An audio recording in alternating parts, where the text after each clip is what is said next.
السلام عليكم ورحمة الله وبركاته. والدكتورة فوزي زاهرة كم فيانا جاية كيسني جرتو جباتو سيوفتو ميوفتو جباتو بليجنا الحمد لله أنا فيانا جاية كي يجلت ربي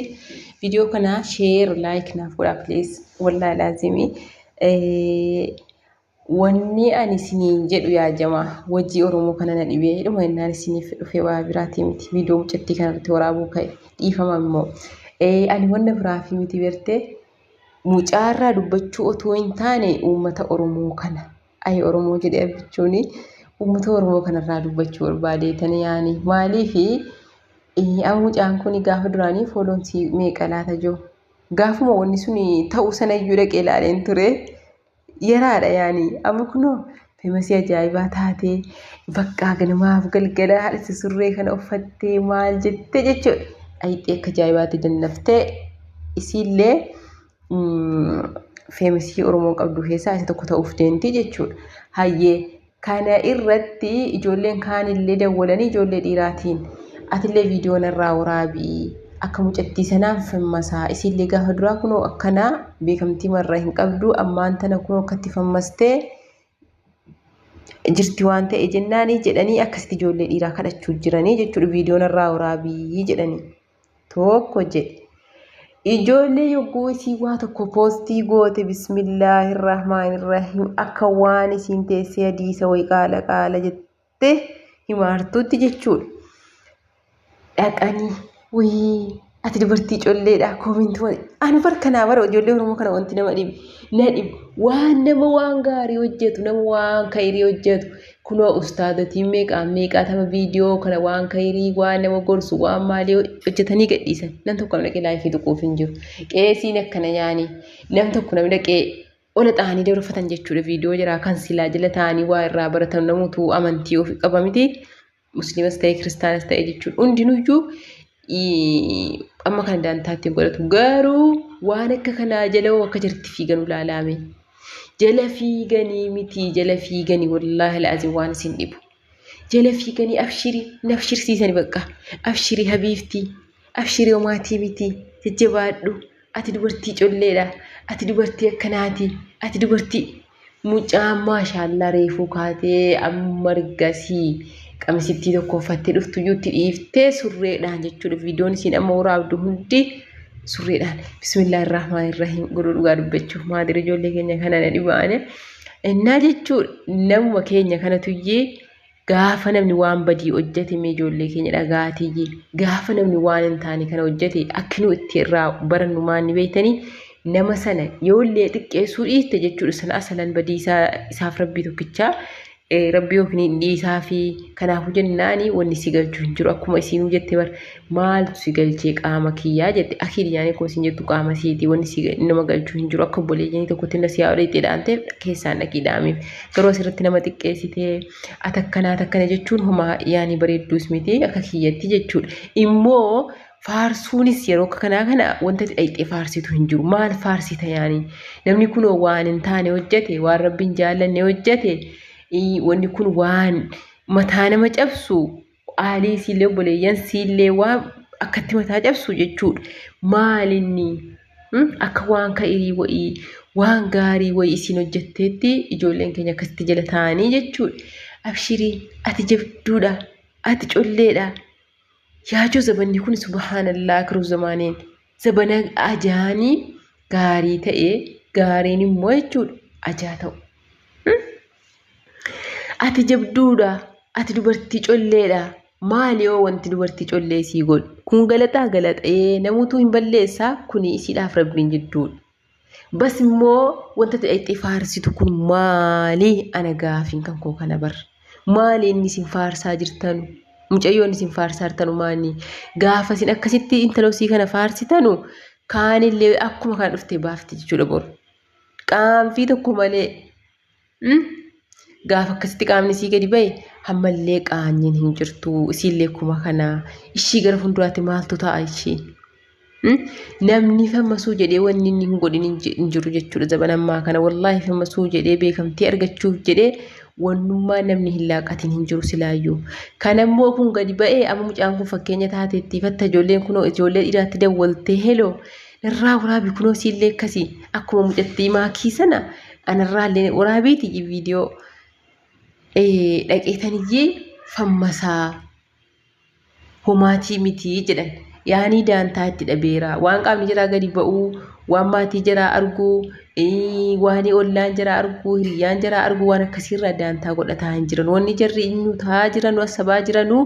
fammasuu beekamtii argachuu bichaadha jechuudha. Hayyee namni keenya isin gayaa obboleeyyanii gaafa namni waan hin taane hojjete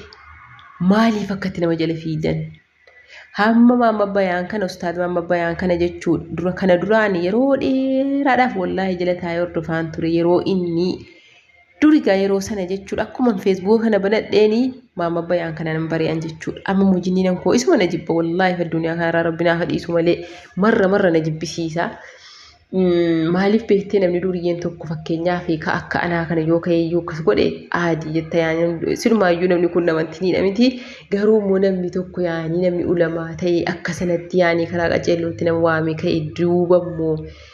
ofirra deebi'ee waan akkanaa waan taane kana woroon hojjetu baay'ee tokko si jibbisiisa beektee innaa kana dura gaa jechuudha feesbuukarraa illee akkas baqqaa tasa kana wayiin cinqame hordof. Garuu gaafa sana jechuudha viidiyoo isaa kana namatti dhaqee sheer godhuuf hin jiru akkamma hammaan tana kunoo feemitee ajaa'ibaa ta'ee utuu baxiraanootu kan taane ta'uu utuu haasaa waan taane haasa'uu amma kunoo jechuudha feemitiin guddaan Oromoo eenyoo jette kunoo isaa jechuudha namni keenya wama namni balleesse ati fammasuu barbaannaa maanii wanti gochuu qabdu bakka qat jetteetuma dhayxee akka barbaadde utaaltee caffartee waan barbaadde waan sillaallanne hojjennaan kalas qaynaatti fammastee jechuudha. Namni amantii of hin beekne namni rabbiin hin beekne maali silaa ijoolleen keenya maanni gaafa namni waan hin taane hojjetan kanarraa gadi taa'e utuuti immoo dhayxee waan gaarii tokko haasoftee jira waan gaarii haasa'e waan kairii haasa'e wanni bakka yaani jira miti jedheen jara akkasii immoo jechuudha wanni jari qeeqanuuf namaan galu. Xaxxeenaniyyii hin qeeqanii jechuudha. Yeroo namni waan hin taane waan bada waa akkanaa hojjetu immoo abshirii ati gootaa ati colleedhaa ati akkanaa gootummaan maanni hangaafuma natti ta'e maanni gootummaan keessan maali kuni gootummaadhaa kuni badiisa kuni fokkuudha maaltu gootummaa godhe? Wallaahi koomentii mucaa kanaa ka duraanii viidiyoo isiin jalqabarraa hojjetteef jechuu imee tiktookii si dhaqaati ka ammaan tana 10 kana keessa isiin gadhiifte ilaalaa tokkoffaa akka inni itti ilaalamu ilaalaa lammaffaa koomentii siidhaaf barraa'ee amma itti barraa'eef ka duraatti barraa'e ka duraarra jechuudha ka ammaa akka ajaa'ibaa kanatti waan abdii toruu waan isii jajjabeessuu jajjabaadhu ati colleedha bismillaahirrahmaanirrahiim. Bakka koomintuma sana yeroo kana ulaa xaaftee dubbistee jette si dhiba yaani namuma kana si taajjabsiisa namni kun akkamisilaa akkamitti yaada yaani mataa hin qabu keef maatiree leeshi akkana ta'e maa arfa yaani maaliif akka akkana ta'e hin beeku jechuudha. Mucaallee amma akkuma jarri jajjabaadhu ati jabduudha ati dubartii colleedha jedhanii jedhan kanatti isiillee dhugumatti collee akka ajaa'ibaatii. An colleedha an dhuguma dubartii colleedha jettee jechuudha. Amma kun qaanfii tokko malee ammatti ergasii qamisii uffattee haa ta'u gaasila sirbaa hundinuu junuma sirbaa. Garuu kana dura yaanii viidiyoon si ka duraa kanaatiif ka ammaa kana maadiri yaani amma argee ka duraa wayya jechuu ka duraa amma tokko sattarattee xamaxamattee ammaan kana kun akka kanatti dhuftee jechuudha. Iskittaa bu'aa ooltii tiktookirraa maalii fi eenyuun nabdii ture isiin eenyuun akkasiin waan kana akka jajjabaattu godhe isiin eenyuun namallee dubartii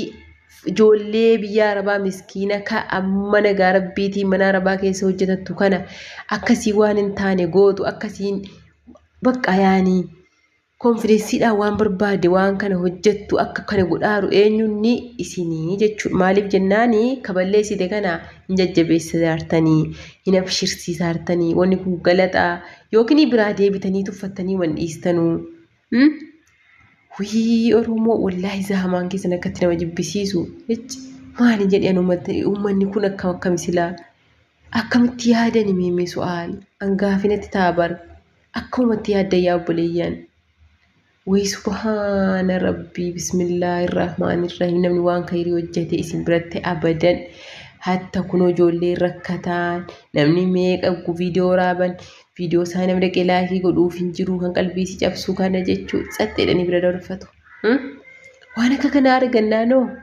wanni mudhii gadii kun ogguu dhufte namni viidiyoo mudhii gadi baase mee ijoollee kan asaba laalaa nama meeqaa tama jechuudha. Hundinuyyuu kun hadhaas hin jiran. Ishii namni kaan kanarraa ilaallatee wanni tokko wanti itti qaanyaa hin jiru jechuudha. Sunuu beekamtii argattee sunuu akkana taatee ani maaliifan gowwoma maaliifan yeroo maanni kolfee dadhabee dhiisa malee qanii lama kolfee ajandaa godhatee ani yanfammasaa namni immoo qarumoo qanii lama kolfitee akkas gootee dadhabdee dhiifti kanas. Kanaafuu maal ta'uu qaba wanna kana gochuu qaba jetti ijoolleen jechuudha. Waan tokko qaanfii tokko malee akkasitti waan kana ofitti murteessitee hojiin taane kana hojjette eenyuun akka hojjettuuf immoo sababa ta'eef isin jechuudha. Warra laayikii gootanii koomentiidhaan dhaqxanii jajjabeessitanii jajjabaadhu abshirii ati colleedha ati collee dubartiiti jettan garuu dubartii ijoollee mana midaamii keessa jechuudha. Ijoollee meeqaa tama jechuudha kan waggaa meeqa waggaa 15 waggaa meeqa mana arbaa kana keessa jechuudha kan turaata keessaa guyyaa tokko gadi baatee ifa aduun argin jirtu gaafa isin dhuftee viidiyoo wama tokko irraa dubbattee waan qubna garaa tokko yaanii jireenya sii kana wanta tokko dubbatte namni ati colleedha ati dubartii colleedha jedhuun hin jiru jechuudha. Ka akkanaa kana immoo akkatti faarsanii namarratti goobsanii akka ijoolleen biraallee waan hin taane irraa barattuudhaaf ijoolleen keenya kun fakkeenya ta'u waan si dhibu bar wallaahi si dhibaa si aarsaa yeroo ijoollee kana asabdee ilaala. Maaliif akka jirra kana yaaduu dadhaban siif hin galu yaanii. Oromoon kun yaa rabbi doodiyoo nu goote wallaahi doodiyoo wala ustaadhaa wala maalii yeroo kana silaa qeesii haa ta'u sheekaa haa ta'u waan akka kanaarraa obboleeyyan waan hin taane gaafa namni hojjetu gadi baatee nama faarsinaa maaliif obboleeyya keenya ganaa dhufanuudhaaf iyyee fakkeenya ta'a. Waan hin taane gaafa hojjetu yoo isinii danda'ame irrumaa dhiisaa hin faarsinis hin arrabsinis kalas arrabsitees qalbii isin cabsin wanti badee